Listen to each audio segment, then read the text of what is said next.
आज हम पढ़ेंगे Python language fundamental.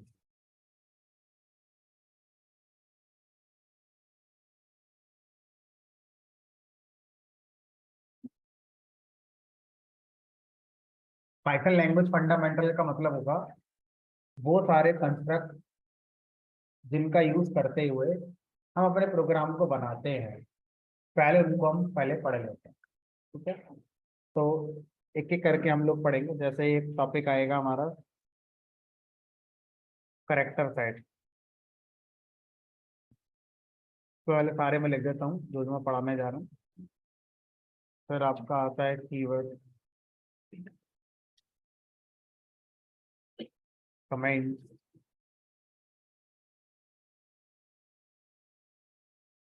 Variables, operators,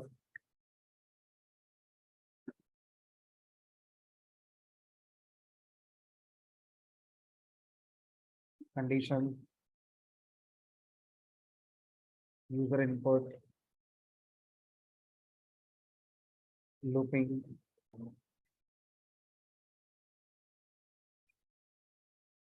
और भी। ये कुछ हमारे क्या हैं, बेसिक कॉन्सेप्ट होते हैं, फंडामेंटल कॉन्सेप्ट होते हैं। अगर हम इनको जानते हैं तो हम खुद से प्रोग्राम बना सकते हैं, और अगर हम इन सबको नहीं जानते हैं तो हम प्रोग्राम को टाइप कर सकते हैं। सामने हमारे लिखा होगा, हम टाइप कर लेंगे, लेकिन हम खुद से नहीं बना पाएंगे। ठीक है, तो इनको हमें पहले सीखना होगा। तो करेक्टर सेट का मतलब, सेट का मतलब collection of something, group of something को सेट कहते हैं। बहुत सारी चीजों के कलेक्शन को सेट कहते हैं। तो करेक्टर सेट ये बताता है कि एज ए प्रोग्रामर आप किन किन करेक्टर्स का यूज कर सकते हैं प्रोग्राम को टाइप करने में, किन किन करेक्टर्स का यूज कर सकते हैं अपने आउटपुट को दिखाने के लिए। ठीक है, यूजर जब आपको कुछ इनपुट देगा तो उसमें वो कौन कौन से करेक्टर का यूज कर सकता है, उन सबको हम क्या बोलते हैं, करेक्टर सेट कहते हैं। ठीक है, अब करेक्टर की डेफिनेशन कोई पूछे तो क्या है, तो आपसे बोले कि करेक्टर की डेफिनेशन क्या होती है, तो इसको हम ऐसे डिफाइन करते हैं, smallest unit of program is known as character. Smallest unit of program is known as character. समझने की कोशिश करते हैं। मान लीजिए आपने लिखा print A-52 Noida comma high, ऐसा करके कुछ भी लिख दिया। तो अब आपसे कहा जाए ये आपने क्या लिखा, हमने कहा स्टेटमेंट लिखा। तो इस तरह से और भी स्टेटमेंट हो सकते हैं, हमने कहा। तो अब हम शुरू करते हैं इस वर्ड से। सॉफ्टवेयर क्या होता है, हमने कहा सॉफ्टवेयर का मतलब होता है बहुत सारे प्रोग्राम का कलेक्शन। हम कभी सॉफ्टवेयर नहीं बनाते, हम हमेशा प्रोग्राम्स बनाते हैं। उन प्रोग्राम के कलेक्शन को हम क्या बोलते हैं, सॉफ्टवेयर कहते हैं। ये हमारे प्रोग्राम्स होते हैं। एक सॉफ्टवेयर में कई प्रोग्राम होते हैं, ठीक है, जो कि एक सिंगल यूनिट की तरह बिहेव करते हैं, एंड फोन। अब आपसे जो बोले एक प्रोग्राम क्या होता है, हमने कहा एक प्रोग्राम का मतलब होता है हमारा set of statement. Set of statement, तो सॉफ्टवेयर का मतलब हो गया सेट ऑफ प्रोग्राम। सेट या कलेक्शन एक ही बात है। सेट ऑफ प्रोग्राम क्या कहलाता है, सॉफ्टवेयर। अब हम एक प्रोग्राम को पकड़ लेते हैं। प्रोग्राम का मतलब क्या होता है, सेट ऑफ स्टेटमेंट होता है। ठीक है, अब हम एक स्टेटमेंट को पकड़ लेते हैं। एक स्टेटमेंट में क्या है, statement is a set of character. Statement का मतलब होता है सेट ऑफ करेक्टर, जिसमें पी एक करेक्टर हो गया, आर दूसरा करेक्टर हो गया, I N T parenthesis code letter dash. तो यहाँ से लेकर यहाँ तक एक एक जो भी है वो सब क्या है, अपने आप में एक करेक्टर है। अब हमने बोला करेक्टर क्या होता है, इससे छोटा कुछ नहीं होता।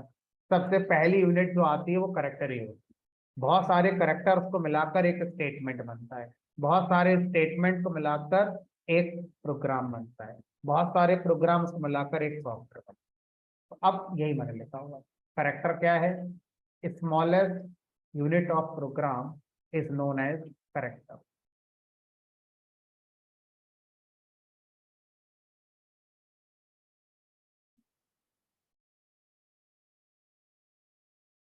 ठीक है, अब जिसको फर्दर डिवाइड ना किया जा सके वो भी करेक्टर है। Undividable undividable unit of program is known as character. पर एक ही बात, स्मॉलेस्ट प्लस तो छोटी हो गई ना, जिसको फर्दर डिवाइड नहीं कर सकते, स्मॉलेस्ट मतलब वही हो गया। चाहे तो आप इसे अनडिवाइडेबल बोल लें, कोई फर्क नहीं पड़ता। ठीक है, अब करेक्टर सेट का मतलब क्या है, कौन कौन से करेक्टर का आप यूज कर सकते हैं स्टेटमेंट को बनाने के लिए। ठीक है, तो करेक्टर सेट मतलब हो गया सेट ऑफ करेक्टर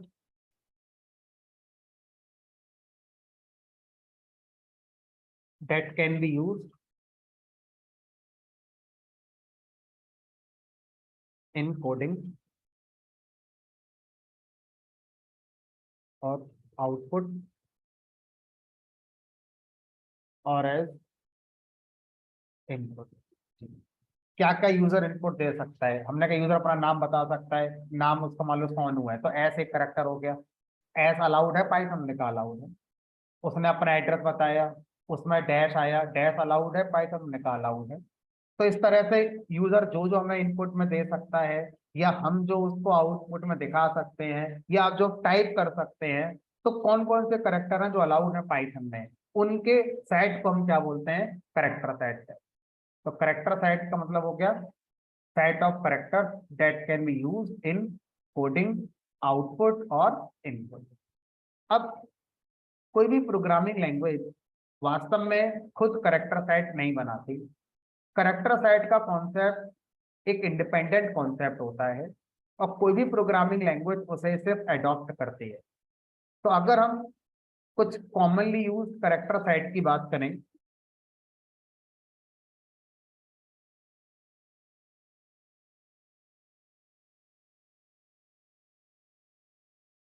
तो उसमें एक आता है हमारा ASCII character set. ASCII character set जब बनाया गया था तो इसमें सिर्फ 128 करेक्टर्स को ही इंक्लूड किया गया था।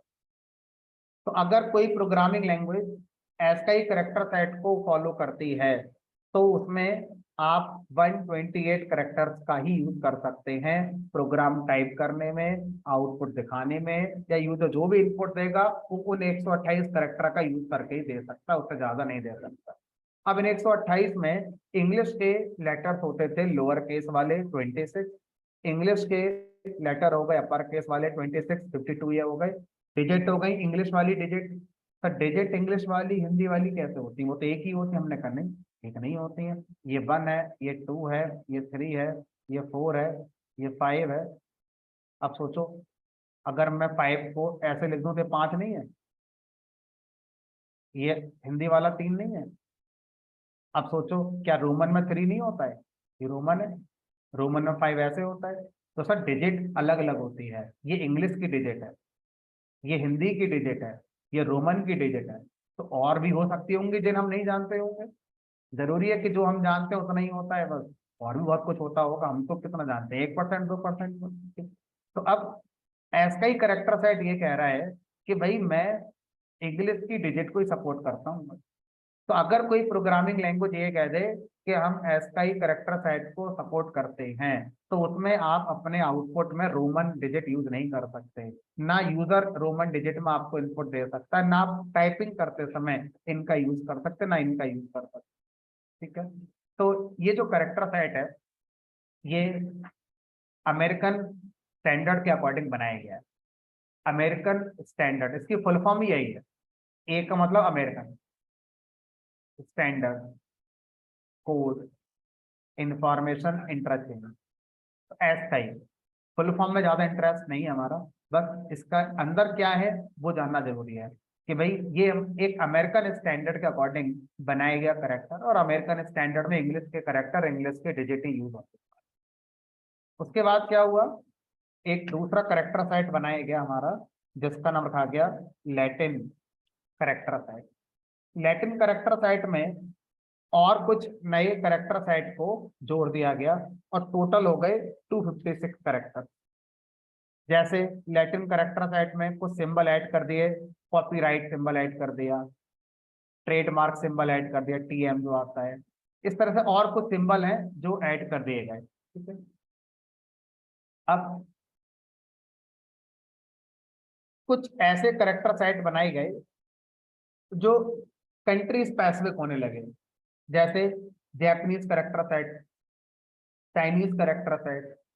तो ये सही नहीं था कंप्यूटर साइंस के लिए, क्योंकि कंप्यूटर एक कंट्री के लिए नहीं काम करता है।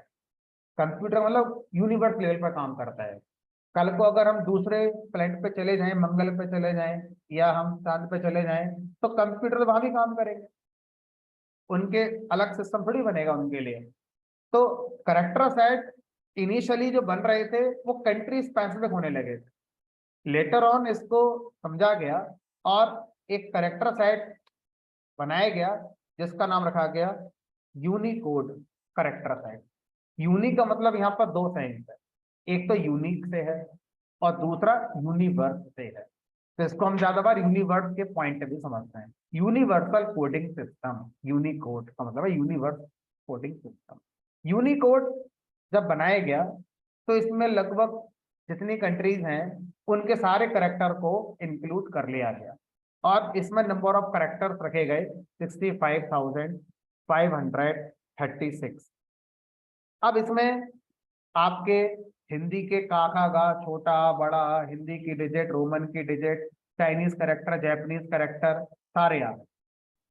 तो अगर कोई programming language Unicode character set को अडॉप्ट करती है तो उस प्रोग्राम में आप अपना आउटपुट हिंदी में दिखा सकते हो, आप यूजर से हिंदी में आउटपुट ले सकते हो, आप इमोजीज वगैरह दिखा सकते हो। इमोजीज इमेज नहीं हो, जो इमोजीज आप फेसबुक व्हाट्सएप पे यूज करते हैं वो करेक्टर कैटेगरी के अंदर आते हैं, इमेज कैटेगरी के अंदर नहीं आते।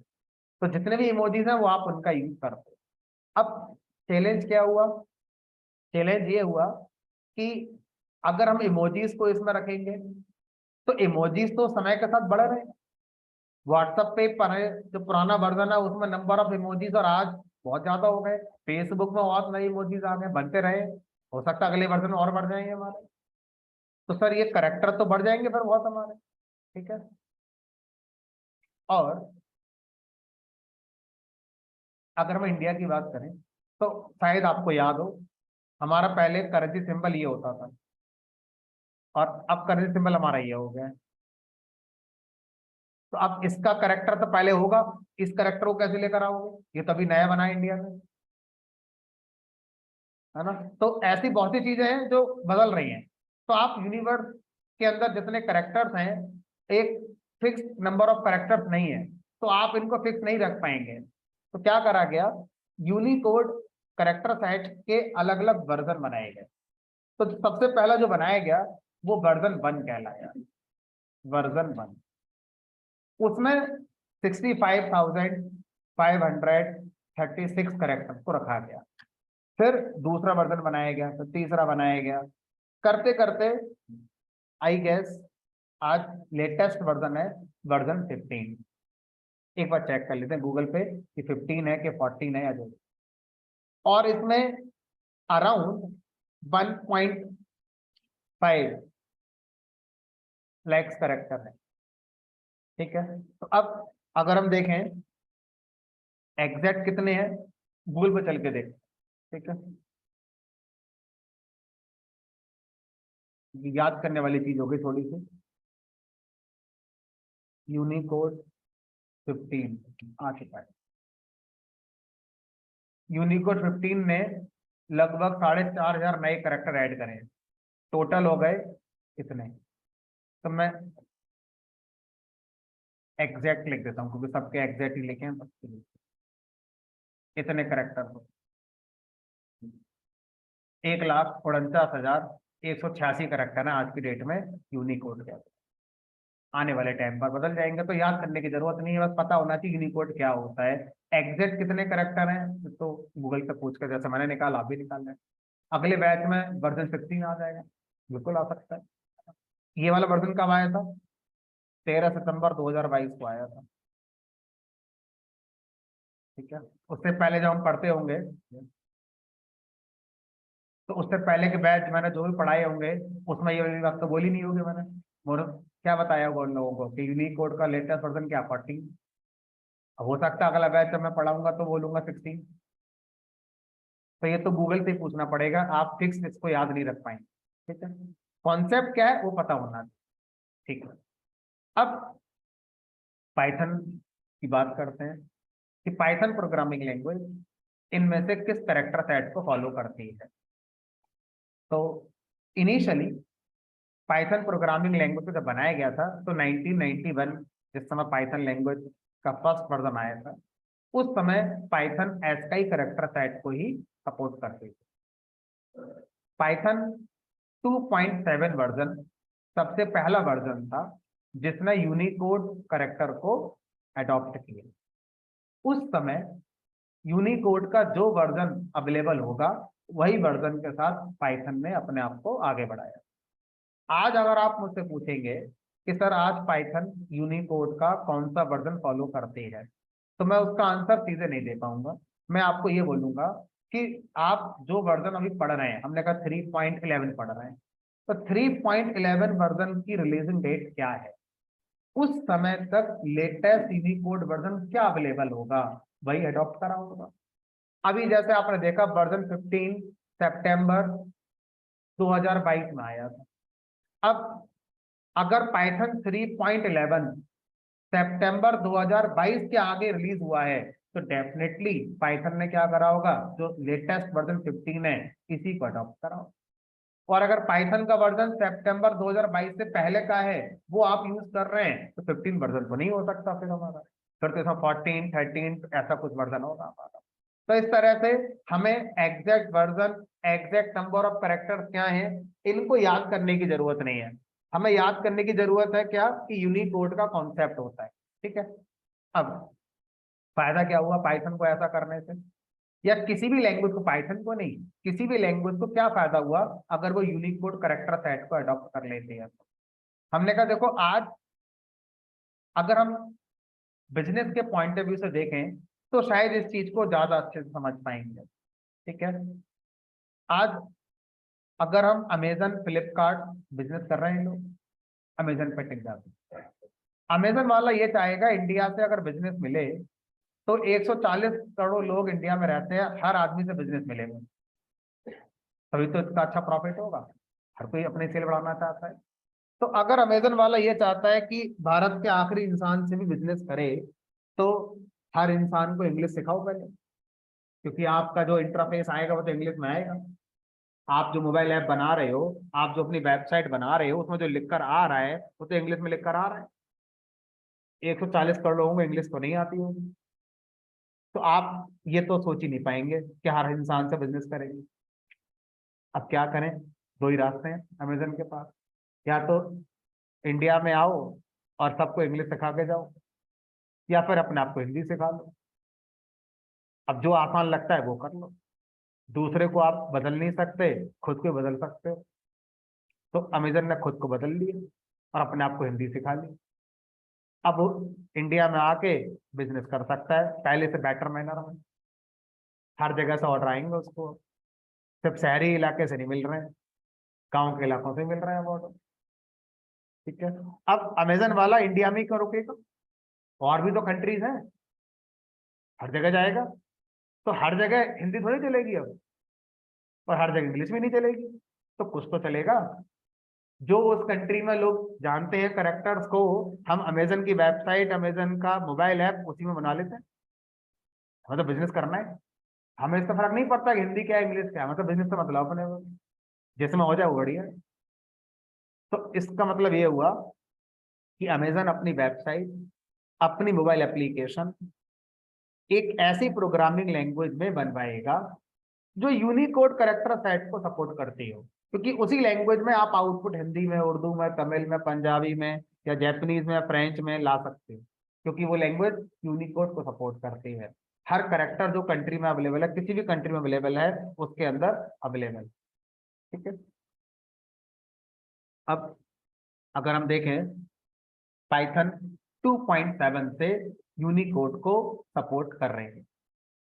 अब ये बताइए, क्या आप एक ऐसा प्रोग्राम बनाकर दिखा सकते हैं जो हिंदी में आउटपुट दे? क्यों? क्वेश्चन इसलिए पूछा जा रहा है क्योंकि आपने भी बताया कि मोटा मोटा 1.5 लाख करेक्टर्स हैं हमारे कीबोर्ड में, सारे हैं हमारे कीबोर्ड में, तो आज भी एसकाई वाले करेक्टर ही हैं हमारे कीबोर्ड में। 128 करेक्टर मिलेंगे जो आप टाइप कर सकते हो। बाकी तो F1 F2 ये नॉन प्रिंटेबल कीज होती है, ये थोड़ी प्रिंट होती है। तो जो प्रिंटेबल करेक्टर्स हैं हमारे कीबोर्ड में आज भी 128 ही हैं। तो आप ये बताओ कि आप हिंदी में कैसे लिखोगे, रोमन में कैसे लिखोगे, अल्फा बीटा गामा थीटा कैसे लिखोगे? तो उसके लिए एक तरीका बताया गया। जितने भी यूनिकोड के अंदर करेक्टर्स आते हैं उन सबको इंग्लिश में एक यूनिकोड असाइन किया गया। अब जैसे आपसे कहा जाए कि मैंने आपको बताया था कल कि पाइथन की स्ट्रिंग में हम कुछ स्पेशल करेक्टर लिखते हैं। एक मैंने बोला था /t, एक मैंने /n, और दोनों की प्रैक्टिस भी कराई थी आपको। एक मैंने सिर्फ बोला था, प्रैक्टिस नहीं कराई थी। क्या था वो? यही है वो यूनिकोड। अगर पाइथन में कोई भी आप यूनिकोड करेक्टर लिखना चाहते हैं जिसकी की आपके कीबोर्ड में नहीं है, तो आप पाइथन का स्पेशल करेक्टर /u का यूज करते हुए आप किसी भी यूनिकोड करेक्टर को आउटपुट में दिखा सकते। लेकिन ऐसा करने के लिए उस करेक्टर का जो यूनिकोड है वो पहले आपको पता होना चाहिए, और /u के साथ उस यूनिकोड को कंबाइन करके लिखा जाता है। जैसे अगर मैं आपको बताऊं एग्जाम्पल के तौर पर, एक वेबसाइट है जो मुझे काफी सही लगती है, जिससे मैं इजीली किसी भी करेक्टर का यूनिकोड पता कर सकता हूँ। रैपिड टेबल यूनिकोड जाके सर्च करिएगा गूगल पे, आपको सबसे पहले लिंक जो मिलेगा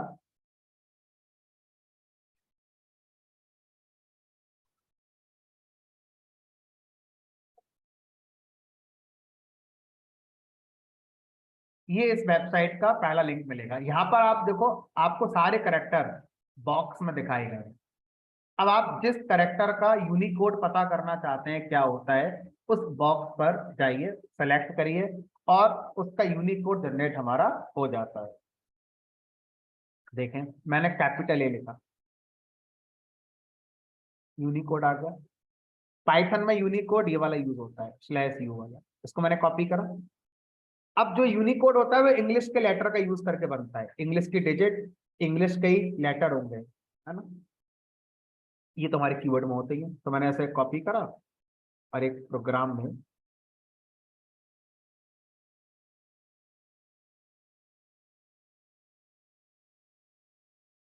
मैंने इसको पेस्ट कर दिया।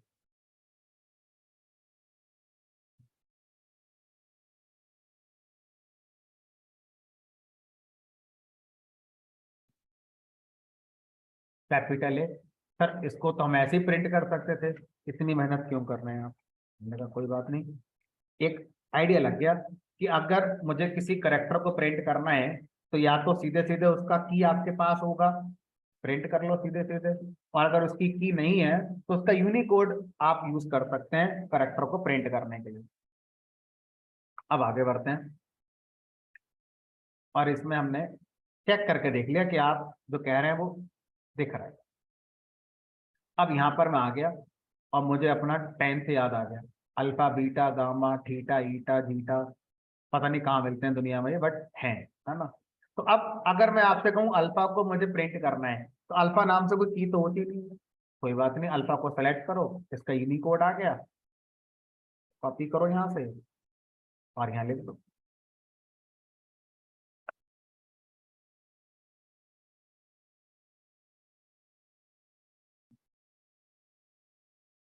अल्फा बीटा गामा कुछ भी प्रिंट कराओ,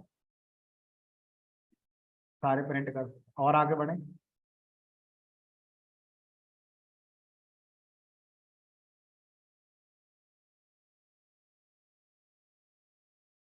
का /u 09 15।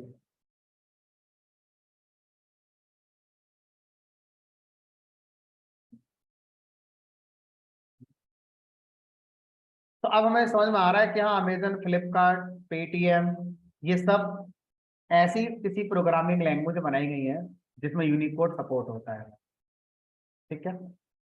अब आपसे भी बोले खा लिखना है, 15 के बाद 16 लिख दो, खा गए। ये चैलेंजिंग टास्क होगा अगर आप ये चाहेंगे कि एक पैराग्राफ लिख दो हिंदी में, क्योंकि अभी तो इसमें मात्रा नहीं आई है, सिंपल सिंपल अक्षर है, का खा होगा। अब का पे छोटी की मात्रा लगाओगे, बड़ी की मात्रा लगाओगे, ए की मात्रा लगाओगे, ओ की मात्रा लगाओगे, सबका यूनिकोड होगा। तो ये बहुत चैलेंजिंग नहीं होगा सर? एक पैराग्राफ लिखने में बहुत टाइम नहीं लग जाएगा? हमने कहा टाइम तो लगेगा। अब इस काम को पहली बार किसी ने करा होगा, एक टीम बनाकर, और हर कंट्री के हिसाब से एक टीम बनाई गई होगी, और गूगल ने इस काम को सबसे पहले किया। गूगल ने क्या करा, जितने भी यूनिकोड हमारे कैरेक्टर्स हैं सबके करस्पॉन्डिंग उन्होंने ट्रांसलेटर बना दिया। और उन्होंने जब बनाया तो उनको बहुत एफर्ट लगे होंगे, उनकी टीम काफी टाइम तक इस काम को कर रही है। अब हम लोगों के लिए क्या बोला गया कि आप वो एफर्ट दोबारा ना लगाएं, आप गूगल से उसकी जो लाइब्रेरी है यूनिकोड करेक्टर जनरेट करने की, इधर इनपुट में आप इंग्लिश करेक्टर लिखो, अपने आप आपको हिंदी करेक्टर बनाकर दे देगा। आप उस लाइब्रेरी का यूज करें अपनी कोडिंग करने में। आप इस लो लेवल पर कोड ना लिखें, बहुत लो लेवल पर आप कोड कर रहे हैं। इस तरह से करेंगे तो आपको बहुत टाइम लगेगा। आप इस तरह से ना कर कर जो हाई लेवल लाइब्रेरीज होती हैं जो मार्केट में पहले से बनाई जा चुकी हैं, आप उनका यूज कर सकते। तो अब हम आगे जाकर जब भी कोई ऐसी एप्लीकेशन बनाएंगे तो हम अपने एप्लीकेशन को सिर्फ ट्रांसलेट कर देंगे जिस कंट्री में चलाना है उसके लोकल करेक्टर। ऐसा नहीं होगा कि अमेजन को मैं 10 बार बनवाऊंगा, एक बार हिंदी में, एक बार इंग्लिश में, एक बार उर्दू में, एक बार किसी और में। नहीं, अमेजन का एप्लीकेशन एक ही बार बनेगा। हम उसमें ऐसी कॉन्फ़िगरेशन करते हैं कि वो जिस कंट्री में चलेगा उसके लोकल करेक्टर्स में अपने आप को अडॉप्ट कर लेगा। ठीक है। चलिए, तो करेक्टर सेट पाइथन के अंदर यूज होता है हमारा यूनिकोड करेक्टर सेट। समझ में आ गया कैसे यूज होता है? अब यहां पर अगर मैं इसको ही हटा दूं, अचानक से कोई एक नया स्टूडेंट क्लास में एंटर कर जाए अभी, जिसको कॉन्टेक्स्ट नहीं पता कि हम क्या डिस्कस कर रहे थे, अगर उसको ये कोड समझना हो तो हमसे ज्यादा टाइम लेगा वो समझने में, और शायद वो समझ भी ना पाए कि क्या चल रहा है। तो अब ऐसी सिचुएशन रियल टाइम पर हमारे साथ भी कब होगी वो देखते हैं। जो अभी हम उस स्टूडेंट के साथ डिस्कस कर रहे हैं जो अचानक सभी क्लास में एंटर कर रहा है और जिसको कुछ नहीं पता कि हम क्या पढ़ रहे हैं, और उसको हम ये कह रहे हैं कभी समझ के दिखाओ कि ये क्या पढ़ा जा रहा है। सेम सिचुएशन एक और टाइम पर हमारे सामने होती है। हम XYZ कंपनी में जॉब कर रहे हैं, हमें वहां पर एक प्रोजेक्ट असाइन कर दिया गया, हम उस प्रोजेक्ट के लिए कोड बना रहे थे, पूरा नहीं बना पाए, स्विच कर लिया हमने PQR कंपनी में। तो ऐसा कोई रूल तो नहीं है ना कि जब तक ये प्रोजेक्ट पूरा ना हो जाए आप स्विच नहीं कर सकते। पता नहीं कब खत्म होगा प्रोजेक्ट आपका, ऐसे तो सैलरी आप बढ़ा नहीं रहे हमारी, हम तो जा रहे हैं छोड़कर। जो आपका नोटिस पीरियड है 1 महीने 2 महीने का, कर देंगे सर वापस। मान लो सब कुछ होने के बाद भी प्रोजेक्ट पूरा नहीं हुआ तो आप तो चले गए PQR कंपनी में। अब ये प्रोजेक्ट पर एक नया बंदा साइन करा जाएगा, जैसे आप थे। अब एक नया बंदा आएगा, उसको ये प्रोजेक्ट असाइन करा जाएगा, उससे क्या बोलेंगे, पूरा करो। अब ये कैसे सोच पाएगा कि इस लाइन का मतलब क्या है, इसके आगे क्या लाइन लिखनी है? ये जो लिख रहा था इंसान, इसके दिमाग में लॉजिक था कि मैं इस लॉजिक के अकॉर्डिंग ये लाइन लिख रहा हूं, उसके बाद फिर इसलिए मैंने ये लाइन लिखी है। ये बंदा जा चुका है, इसका लॉजिक इसके दिमाग के साथ चला गया। अब इस नए इंसान को नहीं पता अगली लाइन क्या लिखी जाएगी।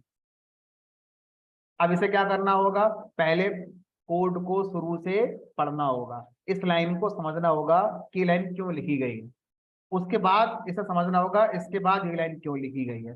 तब कहीं जाकर काफी टाइम लगाने के बाद इसे समझ में आएगा कि शायद अगली लाइन ये हो, क्योंकि लॉजिक शायद ये चल रहा है। तो अब जो कंपनी का ओनर है, ये कंपनी का मालिक है, ये बोलेगा आपने पहले दिन जब कंपनी ज्वाइन करी तो ये लाइन नहीं लिखी, आपने पहले शुरू के 4 6 8 दिन 1 हफ्ते भर इस कोड को पहले समझा, तो मेरे लिए तो आपकी प्रोडक्टिविटी 0 हो गई। आपने तो मेरे पॉइंट ऑफ व्यू से 1 हफ्ते की मुझसे सैलरी लेनी है, काम कुछ नहीं करा आपने। ये अपनी जगह सही है, ये भी तो अपनी जगह सही है, तो मैजिशियन थोड़ी है प्रोग्रामर कि कहीं से कुछ भी कह दो लिखने के लिए लिख देंगे हम। पहले कॉन्टेक्स्ट समझ तो लें क्या चल रहा है क्या नहीं चल रहा है। तो अब इसमें गलती ना इसकी है ना गलती इसकी है। अब सोचो, ये कह रहा है कि अगर अगले महीने ये भी चला गया और तीसरा महीना इस प्रोजेक्ट पर असाइन करा तो प्रोजेक्ट की कॉस्ट तो बहुत बढ़ जाएगी, प्रोजेक्ट पूरा हो नहीं रहा है, कॉस्ट बढ़ रही है, क्योंकि ये तो क्या करेगा, अपने क्लाइंट से जोड़ देगा, इतना टाइम लग रहा है इतना खर्चा हो रहा है मेरे प्रोजेक्ट में, जो कि किसी के फायदे की चीज नहीं है। तो इसका सोल्यूशन निकाला गया। सोल्यूशन ये निकाला गया कि जब भी आप कोड बनाएंगे, आप कंपनी छोड़कर कब चले जाओगे हमें नहीं पता, लेकिन आप जब भी कोड बनाएंगे कोड के साथ साथ आप उसके बारे में डिस्क्राइब भी करेंगे कि आप जो लाइन लिख रहे हैं वो क्यों लिख रहे हैं। यानी आपके दिमाग में जो लॉजिक है उस लॉजिक को आप लिख दें प्रोग्राम में, अपनी भाषा में, इंग्लिश में, हिंदी में, उर्दू में, जो आपको आता है उसमें लिख दें। जैसे आपने लिख दिया this program is for Unicode. अब सोचो, अब अचानक से एक नया बंदा क्लास में एंटर कर जाए जिसको कुछ नहीं पता था क्या हम पढ़ रहे हैं। अब उससे मैं कहूँ इस प्रोग्राम को समझ कर दिखाओ क्या चल रहा है, पहले से बहुत बेटर पोजीशन में होगा वो समझने में कि क्या चल रहा था क्लास में। तो यही चीज तो इंडस्ट्री में होती है। तो इंडस्ट्री में भी तो कहेंगे कि जो भी आप कोड बना रहे हो आप कोड को एक्सप्लेन इस तरह से अपनी भाषा में करते चलो। आपने 4 बैरल बनाई, क्यों बनाई लिख दो। आप जो भी कर रहे हैं काम लिख दो कि ये कोड डाउनलोड करेगा फाइल, ये कोड यहाँ से डेटा उठाएगा, ऐसे लिख दो। इससे क्या होगा, कोड को समझने में आसानी हो जाएगी। सबने अपने अपने बारे में सोच लिया, पाइथन इंटरप्रेटर के बारे में सोचना पड़ेगा। क्या पाइथन इंटरप्रेटर ऐसे लिखना अलाउड कर देगा, this program is for Unicode, ये तो इंग्लिश में लिखा हुआ सेंटेंस है, इसमें तो इंग्लिश की ग्रामर यूज हो रही है। क्या पाइथन इंटरप्रेटर को इंग्लिश आती है, present tense, past tense, first form, second form सब पता है उसे, कब कहाँ लगाए जाते हैं, उन्हें को नहीं पता है सारी बात। उसको पाइथन के सिंटैक्स आते हैं, और पाइथन के सिंटैक्स अकॉर्डिंग कुछ भी आप मैसेज लिखते हो तो किसमें लिखा जाएगा, स्ट्रिंग में। कहाँ है स्ट्रिंग, आपने तो ऐसे ही लिख दिया। अब रन करा कर देखो, एरर आ गई, ऐसा भी लिख सकते हैं। इसका मतलब क्या हुआ कि अब मुझे यहाँ पर इसको एज स्ट्रिंग लिखना होगा। अगर आप इसको एज ए स्ट्रिंग लिखेंगे तो इस बार इंटरप्रेटर के लिए कोई इसमें गलती नहीं है। लेकिन ये बताइए, क्या मैंने इस मैसेज को प्रिंट के अंदर लिखा है, नहीं। आउटपुट में आएगा, नहीं। लेकिन प्रोग्राम में अपना काम तो करता ही रहेगा। अगर मैं इस तरह से स्ट्रिंग बना बनाकर प्रोग्राम में लिखता रहूं बीच बीच में तो आउटपुट में ही आएगा, हम चाहते भी नहीं थे आउटपुट में ही आए। ये तो प्रोग्रामर के लिए है ना, प्रोग्रामर टू प्रोग्रामर कम्युनिकेशन करवा रहे हैं ऐसे लिखता रहूं। सर हमने एक क्वेश्चन पूछा कि अच्छा ये बताइए जब ये कोड एग्जीक्यूशन में आएगा तो इस वाली स्ट्रिंग को मेमोरी एलोकेट होगी कि नहीं होगी। हमने कहा मेमोरी तो एलोकेट होगी, है तो स्ट्रिंग ही। हमने कोई ऐसा तरीका नहीं है कि हम ये काम कर भी पाए और मेमोरी भी एलोकेट ना हो। और अगर मैं इसमें कुछ भी ऐसा लिख दूं जो पाइथन के अकॉर्डिंग नहीं है तो फिर क्या आ जाएगी, अभी ये एरर आ जाएगी क्योंकि स्ट्रिंग है, ओपन करिए क्लोज नहीं करिए आपने। हम चाहते हैं कोई ऐसा तरीका दो जिसमें आप मेमोरी एलोकेट ना करवाएं, जिसमें हम कुछ भी लिखें कोई गलती चेक ही ना हो उसमें, तो कॉन्सेप्ट लाया गया कमेंट का। तो आप क्या करेंगे यहाँ पर, कमेंट का कॉन्सेप्ट यूज करेंगे। किसी भी स्टेटमेंट को कमेंट बनाने के लिए उस स्टेटमेंट के पहले हम हैश सिंबल अगर लगा देते हैं तो पाइथन में उसे क्या बोला जाता है, कमेंट। कमेंट एग्जीक्यूट नहीं होते। जब एग्जीक्यूट नहीं होंगे तो उनमें कोई एरर चेक नहीं करिए, कुछ भी लिख दो उसके अंदर। कमेंट का मेमोरी लोकेशन नहीं होता। जब मेमोरी लोकेट नहीं हो रही तो ना इसका बाइट कोड बनेगा, ना इसका मशीन कोड बनेगा, कुछ नहीं बनेगा। तो जो सजेशन है वो यही है कि आप अपने कोड को डिस्क्राइब करने के लिए क्या यूज करेंगे, कमेंट का यूज करेंगे। ठीक है, तो इस तरह से सर कमेंट हम कहीं भी लगा सकते हैं पूरे प्रोग्राम में। हमने कहा पूरे प्रोग्राम में कमेंट आप कहीं भी लगा सकते हो। यहाँ लगा दें आई के बाद। हमने कहा सोचो आई के बाद अगर लगाओगे तो PRI का मतलब पाइथन में कुछ हुआ, फिर हमने कहा नहीं, ये वाला पोर्शन कमेंट है। लेकिन ये तो कमेंट नहीं है ना, इसको तो इंटरप्रेटर चेक करेगा, तो फिर इसमें एरर नहीं आ जाएगी आपकी, ये क्या लिख दिया आपने। तो लगाने को तो आप कहीं भी लगा दो, लेकिन जहां लगा रहे हो ये भी तो देख लो कि उसके पहले का हिस्सा जो हमने लिखा है वो सही है कि नहीं है। अब आप बोलो यहाँ लगा दें, तो हमने कहा यहाँ लगा दो, क्योंकि इसके आगे का हिस्सा कमेंट हो जाएगा, उसके पहले का हिस्सा तो वैलिड सिंटैक्स है आपका, ये तो चलता ही है पाइथन में, यहाँ लगा दो।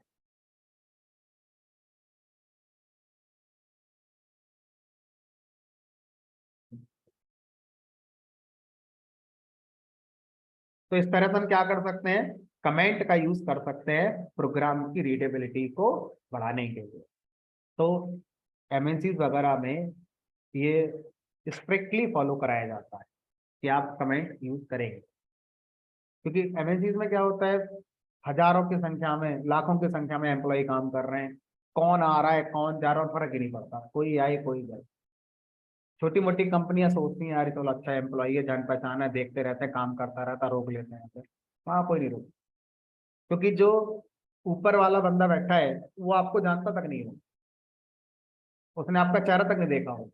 आपने रिजाइन मारा, जाओ कोई दिक्कत नहीं, और मिल जाएंगे, जैसे आप कहीं जाओगे ऐसे कहीं और यहाँ पर कोई आ जाएगा। तो वहां पर तो ये स्ट्रिक्टली फॉलो कराया जाता है कि भाई आप इसको फॉलो करें। ठीक है, अब क्या हुआ, अब हमसे ये कहा किसी ने कि सर मान लीजिए मुझे एक पैराग्राफ कमेंट करना है, मतलब उसमें 4 5 6 8 लाइन आ रही है हमारी।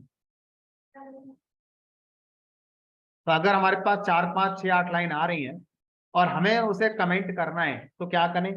हमने कहा अभी तो हमारे पास एक ही ऑप्शन है, हैश हैश हैश। सर कोई और तरीका, हमने कहा कोई तरीका नहीं, एक ही तरीका है। सर ऐसे कर दें, हमने कहा फिर तो ये स्ट्रिंग हो गई ना, मल्टी लाइन है, कमेंट कहाँ है, अलाउड नहीं है, पकड़ा जाएगा वो, क्योंकि सिंटैक्स एरर चेक होगी इसमें, मेमोरी कंज्यूम करेगा, बाइट कोड बनेगा, इसका मशीन कोड बनेगा, सब काम होगा, तो कमेंट है ही नहीं है, ये तो मल्टी लाइन स्ट्रिंग है। हाँ, अगर आपको इन बातों को फर्क नहीं पड़ता कि मेमोरी खर्च हो रही है कि नहीं हो रही है, आपको बस ये पता है कि आउटपुट में नहीं आएगा, इसलिए मेरे लिए कमेंट है, तो मान लो फिर ऐसा कमेंट, मानने में क्या है, आउटपुट तो आ ही नहीं रहा है। बट जो कमेंट के रूल है उनको तो फॉलो नहीं कर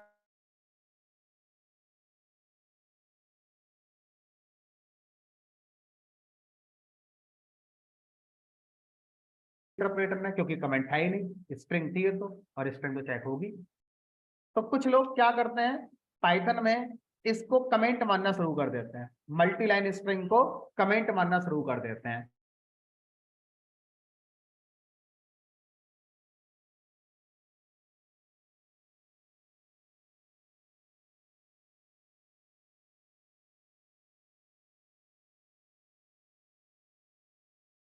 तक कोई मशीन कोड ना बने जिसको ड्यूरिंग एग्जीक्यूशन मेमोरी लोकेट ना हो, उसे कमेंट कहते हैं।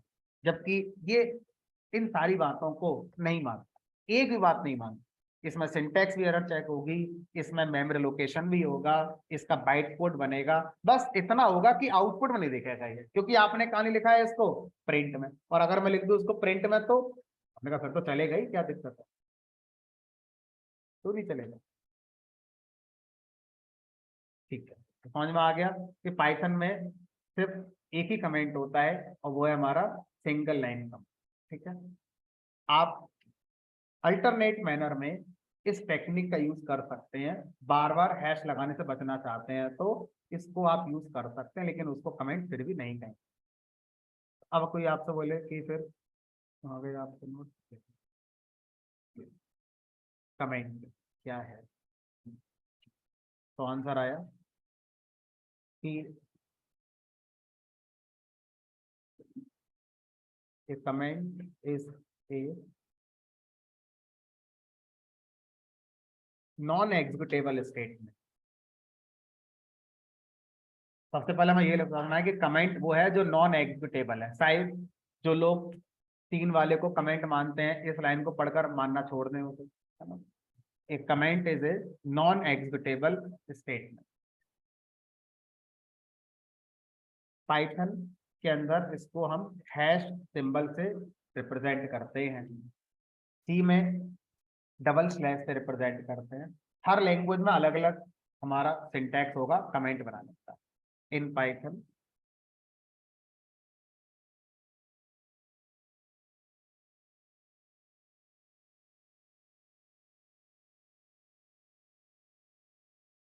अब देखो, इस बात का ध्यान रखेंगे कि आप ये ना सोच बैठे कि पूरी पाइथन में जहां भी हैश देख लिया अब वो कमेंट हो गया। देखो, अगर मैं आपसे कहूं कि मैंने यहाँ पर लिख दिया हैश ABC, तो आप ये बोलोगे सर ये प्रिंट ही नहीं होगा, ये तो कमेंट है। क्योंकि मैंने तो ये बढ़ाया है कि हैश जहां आ गया वो कमेंट है, स्ट्रिंग के अंदर नहीं।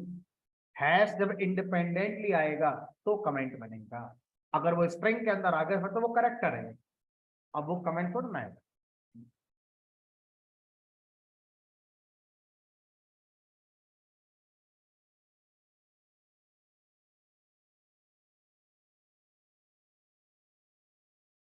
चलो सर, समझ में आ गया कमेंट क्या होता है।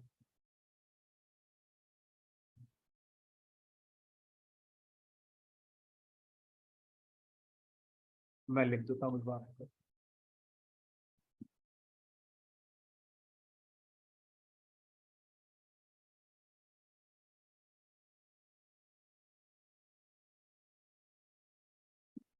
मैंने अपने आप को सेव कर लिया। आज तक तो नहीं है, कल के वर्जन में आ जाए तो कह देते, है ना।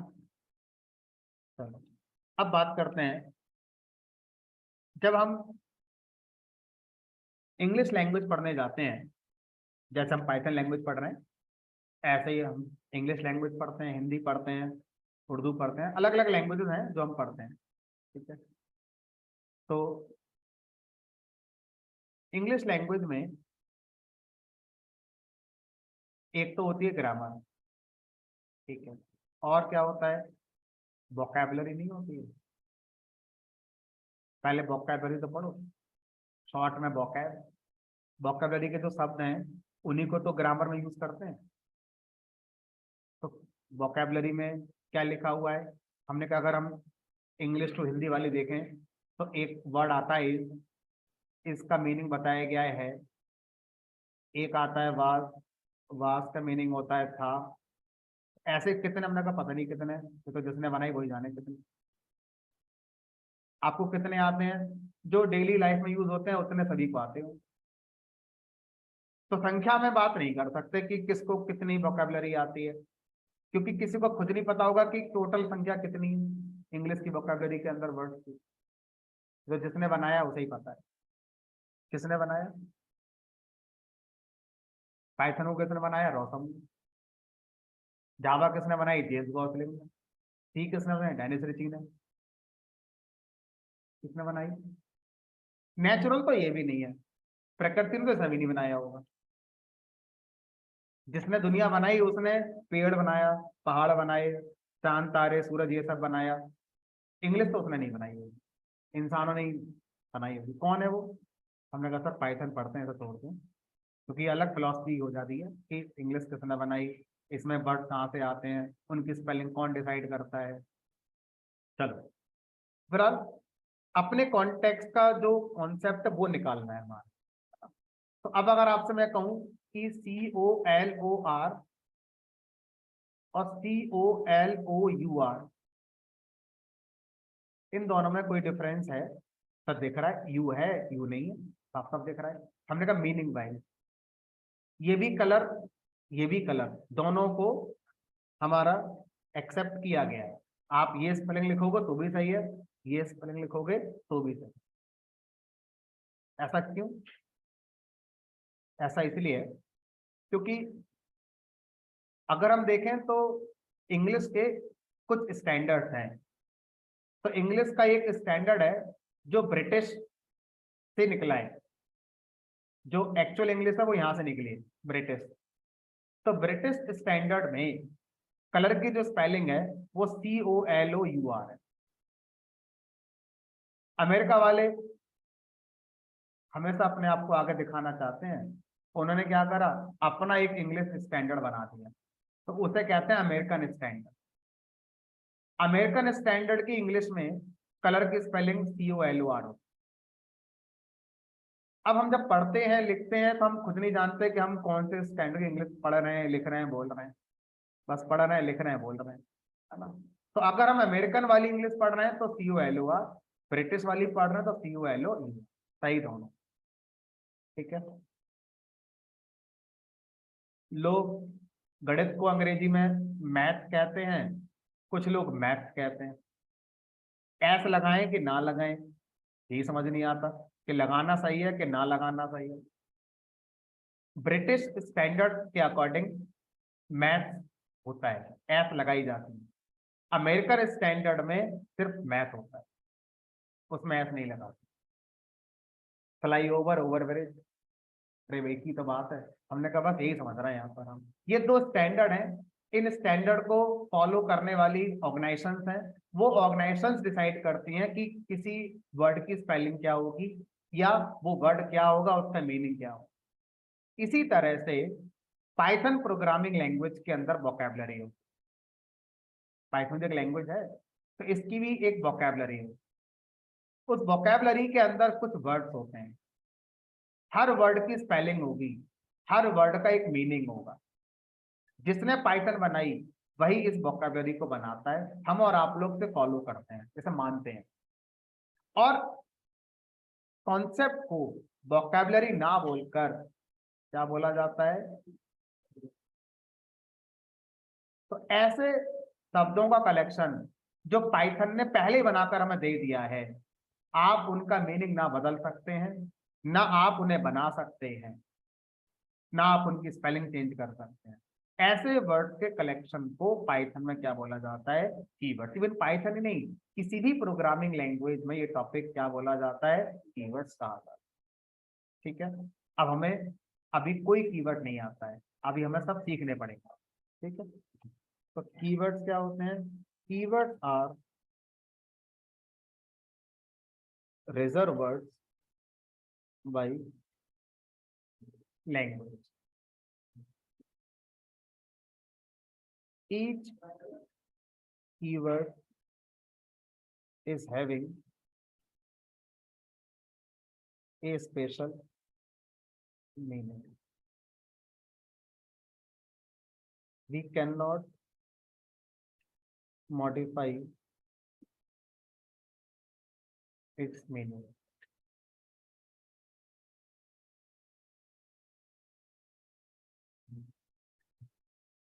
कितने?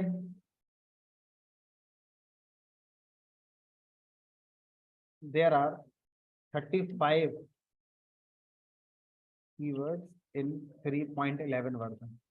हो सकता है अगले वर्जन में कम ज्यादा हो जाए, तो इसका answer version two version very करेगा। ठीक है। तो पाइथन के 3.11 में 35 कीवर्ड, इन 35 में 3 आर इन कैपिटलाइज केस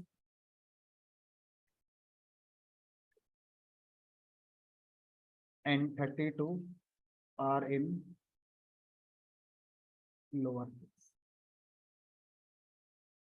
अगर मुझे एक प्रोग्राम बनाना है जो पाइथन में जितने कीवर्ड्स हैं वो लाकर दे दे, तो हेल्प नाम का एक फंक्शन होता है।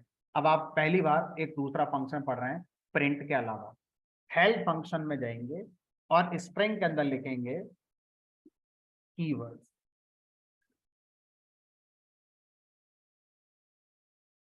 अब इसे रन कराइए और अपने कीवर्ड्स की लिस्ट में ये कीवर्ड, फॉन्ट का साइज में थोड़ा छोटा कर दूं ना तो आपको थोड़ा आसानी से देखने को मिल जाएगा।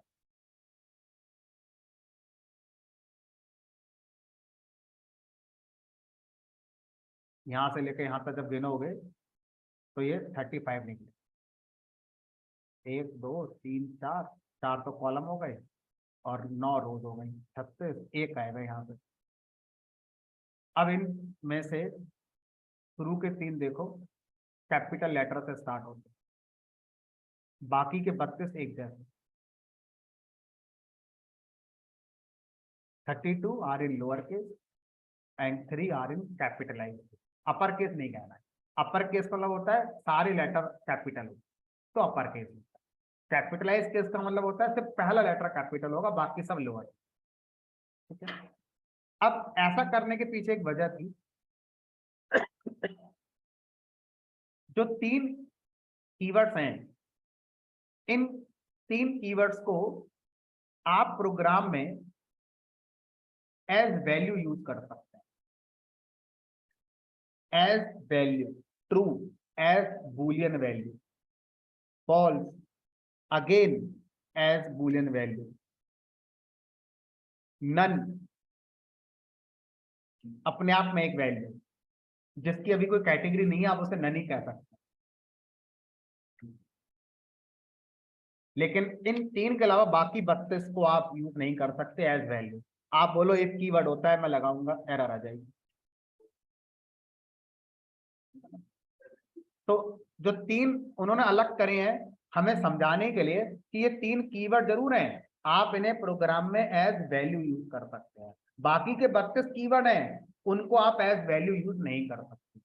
बस इसको समझाने के लिए उन्होंने एक अलग से नोटेशन यहाँ पर अपना दे दिया। अब सर कौन सा कीवर्ड क्या करता है हमें कैसे पता चलेगा? आपने तो बस लिस्ट ला के दिखा दी, इतने होते हैं। अब कौन क्या करता है, किसका क्या मीनिंग है? हेल्प, हेल्प के अंदर स्ट्रिंग में उसका नाम लिखेंगे जिसको आप समझना चाहते हैं। याद है इफ स्टेटमेंट क्या करता है, कंडीशनल एग्जीक्यूशन के लिए यूज होता है। बाकी आप और पढ़ेंगे डिटेल में, इसका मिल जाएगा एक्सप्लेनेशन। तो इस तरह से अगर आप किसी भी कीवर्ड का मीनिंग जानना चाहते हैं तो आप हेल्प लगाएंगे और हेल्प के अंदर एज स्ट्रिंग क्या लिखेंगे, उस कीवर्ड का नाम, जिससे आपको उस कीवर्ड का जो एक्सप्लेनेशन है या उसका जो डॉक्यूमेंटेशन है वो आपको मिल जाए। ठीक है, करेक्टर सेट, अच्छा इसमें करेक्टर सेट एक पॉइंट लिखना रह गया था, मैंने बोला था, तो क्या है, Python 2.7 was the first version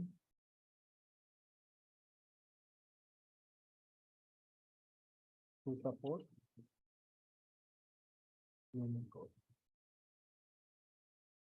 character set क्या होता है ये समझ में आ गया हमारे लिए। कीवर्ड्स क्या हैं ये हमारे समझ में आ गए। अब कीवर्ड खत्म नहीं हुए, अभी तो बस हमें कीवर्ड का मतलब पता चला है। ये 35 के 35 हमें पढ़ने होंगे।